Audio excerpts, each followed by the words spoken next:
కూకట్పల్లిలో ఉన్న నల్ల చెరువు తెల్లపుల్లగైంది. పట్నంలో ఉన్న పెద్ద చెరువులలో ఇదొకటి. అటు కూకట్పల్లిలో సుతా ఇదే పెద్ద చెరువు. మళ్ళా ఆనకాలం వరద నీళ్ళంతా వచ్చి చేరేది కూడా గీషర్లకే. ఇన్నేళ్ల సంది ఎవరు పట్టించుకోకుండేటాళ్లకు అటోళ్ళింత ఇటోళ్ళింత అమ్ముకుంటే గంత పెద్ద చెరువు ముత్యం అంత అయింది. ఇంకేముంది, ఇక షర్లకొచ్చేటి వరద నీళ్ళని బంద్ అయ్యేటాళ్లకు కాలనీళ్ళని చెరువులు అయ్యేటి ఉండే వానకాలం వస్తే. అది చూడలేక అక్కడి పబ్లిక్ హైదరాబాద్ పిలాదైతే పెద్ద ఆఫీసర్ రంగనాథ్ సార్ రికార్డులు మార్చేసి బుల్డోజర్లు దింపిండు. FTL కబ్జాలు పెట్టి కట్టిన షెడ్లన్నింటిని పీకి పడేసి ముద్దుగా జింగారిస్తే గిట్ అయింది. ఇప్పుడు అట్టిప్పుడుకి నల్ల చెరువును కొడుతూ సీఎం సారే దగ్గరుండి సాల్వ్ చేసిండు.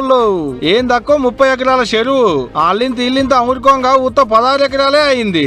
హైదరాబాద్ బుల్డోజర్లు దిగినాక అమురుకొని షెడ్ల కట్టిన షెడ్లన్నీ పీకేసినాక మళ్ళా 30 ఎకరాలు అయింది అన్నట్టు. 10 కోట్ల రూపాయలు ఖర్చు పెట్టి ముద్దుగా తయారు చేసారు గవర్నమెంట్ వాళ్ళు. తొలత హైదరాబాద్ ముద్దుగా చేయాలనుకున్న 6 చెరువులలో ఇదొకటి. పూడికలు తీసి లోతు చేసిరు కూడా ఇగిన్ని నీళ్లు ఎక్కువ ఆగేటట్టు. చుట్టూల పచ్చడి మైదానాలు, వాకింగ్ ట్రాకులు, పార్కులు, ఓపెన్ జిమ్ములు బొచ్చడు ఉన్నాయి చెరువు చుట్టూ. ఏ కాదుల్లో గా నల్ల చెరువులో పడవలు కూడా తిప్పేటి సవలతు చేస్తుంటే చూడాలి.